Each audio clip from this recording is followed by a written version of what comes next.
gonna do now, punk ass? I bet I'm getting in the way. It started with a scream. Not a dramatic monologue, not a slow zoom, just a full-grown man screaming in the middle of a Miami parking lot because his car was being towed by a woman named Bernice, who looked like she'd body slammed 3 people before breakfast. I could give a about the police. Man, if Jerome went down.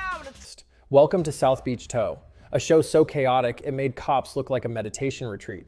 This wasn't reality TV, this was Florida Man, the series. And for a glorious few years, it ruled the trash TV kingdom. Every episode was a fever dream. Customers jumping on hoods, hiding in trunks, pulling weapons over expired tags, and in the middle of it all, the Tremont towing crew, dragging cars and dignity through the streets of South Beach like it was just another Tuesday. And yeah, it was fake, painfully fake, but that's what made it perfect. Because South Beach Tow didn't pretend. It wasn't here to inspire you. It wasn't real, but it was realer than anything else on TV. At least emotionally. And emotionally, it felt like a 24/7 panic attack wrapped in a tank top and flip-flops. It gave us Bernice, the most feared woman in Miami. It gave us Jerome with the energy of a man who's seen some things. It gave us Robbie, just Robbie. But then the magic started to crack, and by the time we noticed, it was already too late. I tried to give you an opportunity and you've screwed it up. Get the hell out of here. To understand South Beach Tow, you first have to understand Miami. Not the postcard version, the real Miami. The one where someone might key your car for taking their parking spot and then wave at you like nothing happened. And at the center of it all was Tremont Towing, a real family-run tow yard that somehow became the set of the wildest fever dream ever filmed. When South Beach Tow premiered in 2011, it claimed to be a gritty, behind-the-scenes look at the daily grind of towing illegally parked cars in South Beach. But it took about 30 seconds for viewers to realize this wasn't a documentary. This was pro wrestling with clipboards. At the heart of the operation was the Ashenoff family. Robert Sr., the gruff patriarch with the charisma of a brick wall and the attitude of a parole officer. Christy, his sharp-tongued daughter who ran dispatch like a mafia boss disguised as a receptionist. And Robbie Jr., who looked like he was halfway between a tanning appointment and a midlife crisis. Right out of the gate, the family dynamic gave the show its soap opera DNA. Christy and Robbie bickered like siblings on a sugar high, and Robert Sr. mostly stood around yelling at both of them to get it together, which, spoiler, they never did. Then there were the tows themselves. Every retrieval turned into a drama class final project. I need to get the out of here. It's $250. One guy freestyled a rap to get his car back. Another faked a seizure. A woman pretended to be pregnant, not in general, but in the middle of the confrontation, just to stop a tow. And in the middle of all this madness, we met Bernice. Introduced in season 1, Bernice, played by real-life educator and stuntwoman LaCatriona Brunson, instantly became the show's not-so-secret weapon. She didn't just tow cars. She dominated scenes like she was auditioning for Fast and Furious 19, Repo Reckoning. She slammed customers into chain link fences, dragged grown men off hoods, and handled every outburst with the same facial expression. Utter boredom mixed with barely concealed rage. I'm in a terrible rush. Obviously, Listen, okay.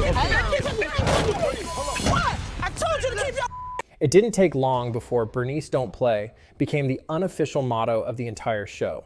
Season 1 mostly centered around outrageous tows and simmering family tension, with one explosive exception. In the now infamous episode Memorial Day Mayhem, what starts as a routine holiday tow devolves into a full-on brawl in the tow yard. People screaming, fists flying, guns drawn. Christy would later call it a Memorial Day war with a whole lot of guns. You know, just your average Tuesday at work. And just when it couldn't get messier, we learned that Tremont Towing had enemies. Yes, even in the world of parking enforcement, rivalries exist. A shadowy competitor began circling like a shark, the finest towing, led by the smirking, scheming Larry Diaz. Tow trucks had officially entered gangland territory. What's on now? Huh? What's on now? By the end of season 1, the writing was on the wall, and probably also on a few broken windshields. Tremont wasn't just dealing with angry customers. They were at war with each other, with their rivals, with logic. But the best part?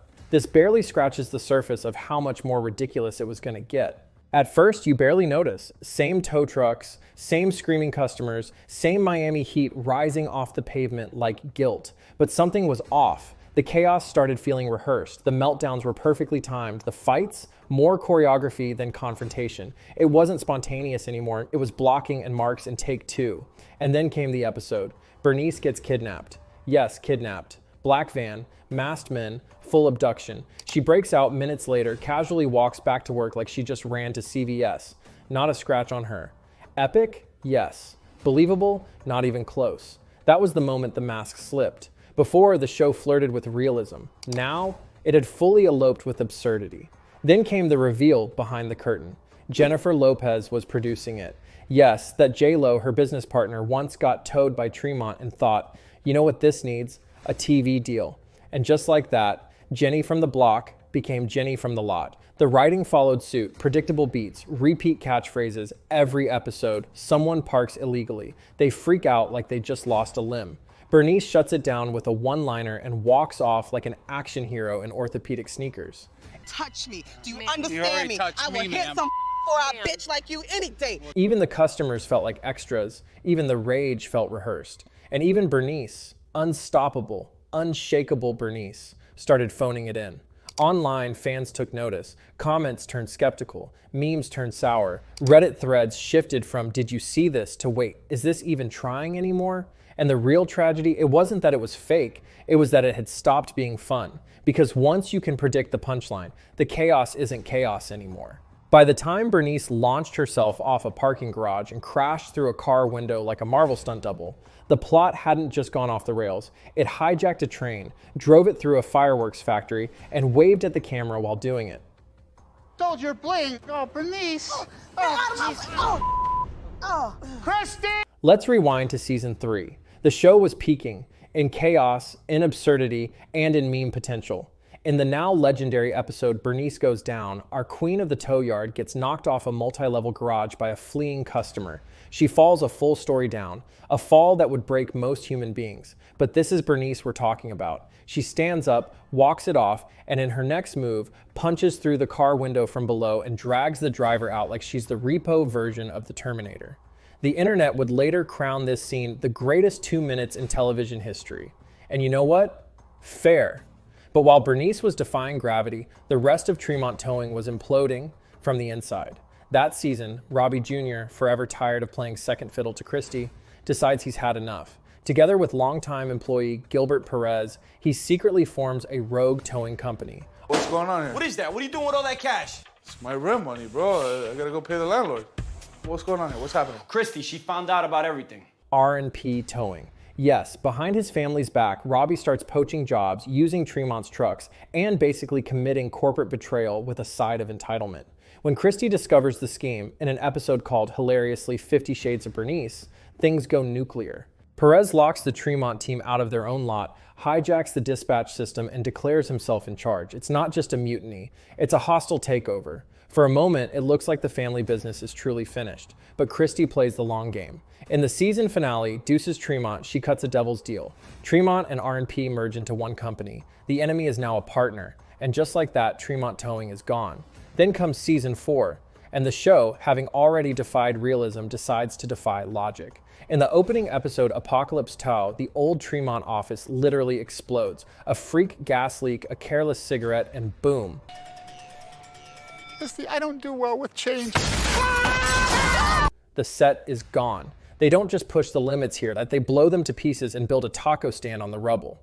The crew relocates to the former headquarters of Goodfellas Towing, previously run by their old enemy Larry Diaz, and rebrands under a new name, South Beach Towing. Yes, it took until season 4 for the company name to match the show title. Poetic? No. Hilarious? Absolutely. Meanwhile, the chaos continues. Perez is now officially part of the company. Robbie still wants control. Christy holds it together with duct tape and death stares. And Bernice? She starts a taco truck with her mom. Oh, Bernice, your taco is delicious. Riva, because towing cars and body slamming men apparently wasn't enough of a workload. But just when you think things might settle down, the show throws in one last betrayal. The city threatens the new South Beach Towing Yard with a zoning change. Robbie, desperate to save the business, or at least his pride, makes a backdoor deal. He signs over 51% ownership to Perez. Just like that, the man who hijacked Tremont now legally owns it. And Christy? She finds out after it's done. The series finale, fittingly titled Checkmate, ends with Christie's stunned face as she realizes she's just been outmaneuvered by her own brother and the guy who tried to destroy her. Fade to black. No resolution, no justice, just betrayal, backstabbing, and a final reminder that in this world, even family will repo your legacy if it means they get to drive the truck. South Beach Tow didn't die because it was too crazy. It died because it got too clean. By the end, everything that once made the show fun, the barely controlled chaos, the improvised feeling fights, the sense that anything could happen, had been scrubbed away. What was left?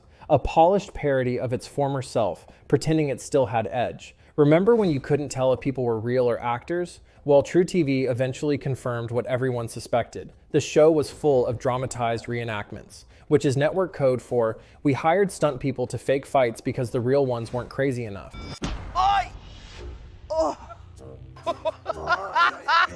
The tow yard was now a soundstage. The customers were clearly actors, and every punch, scream, or meltdown felt like it had been through 3 rehearsals and a focus group. Even Bernice started to fade. Sure, she still bodied people into dumpsters, but by season 4, her scenes had become cartoonish. She was fighting swamp creatures, running a food truck, and delivering monologues like a Shakespearean repo woman. We can call it Bernice and Reva's Hood Tacos. It was fun, but it wasn't real anymore, and it knew it. And somehow that made it less exciting, because in a post-TikTok, post-Florida man world, South Beach Tow couldn't keep up. You didn't need a production crew to see people lose their minds in parking lots. Now you could just open Instagram. The show that once felt outrageous was now quaint. A relic of a time when trash TV still had mystery. Now it's all manufactured chaos, influencer drama, and staged car accidents for clout. Yet despite everything, South Beach Tow refuses to disappear. Clips still go viral, memes still circulate. And when someone rediscovers that Bernice parking garage scene, it explodes all over again like it's 2013. Why? Because no matter how fake it got, the show had heart. A weird, chaotic, taco truck driving, forklift smashing heart. It wasn't just bad TV, it was great bad TV. The kind that sticks with you, makes you laugh, and reminds you that sometimes the dumbest things are also the most entertaining. Base to Bernice. Bernice, where are you? And honestly, we miss it. Could South Beach Tow make a comeback? Sure, but only if it stopped pretending to be reality and embraced what it always was. Pure, theatrical, low-budget opera, performed in a tank top. You can't recapture chaos by polishing it. You have to let it be messy. Let Bernice fly kick her way through a Chick-fil-A drive-thru. Let Robbie yell into the void about zoning laws. Let the Florida energy flow, unfiltered and unhinged. But let's be real, it probably won't happen because the internet already replaced it. The meme machine moves too fast. And the truth is, South Beach Tow didn't die because it was bad. It died because it tried to be better, cleaner, smarter, more believable. And in doing so, it lost what made it unforgettable. So if you ever find yourself parked illegally in Miami, listen closely. You might just hear the distant echo of Bernice yelling, "I told you not to park here." And when you do, smile. Because for a brief, beautiful moment, we all believed the lie, and we loved every second of it. $80,000. At this rate, it's gonna take you like 25 years to pay me back. 33 years. Oh, and if you made it this far without getting towed, you deserve a reward. So smash that like button, subscribe for more deep dives into beautiful disasters, and remember, reality is fake, parking enforcement is real, and Bernice is eternal.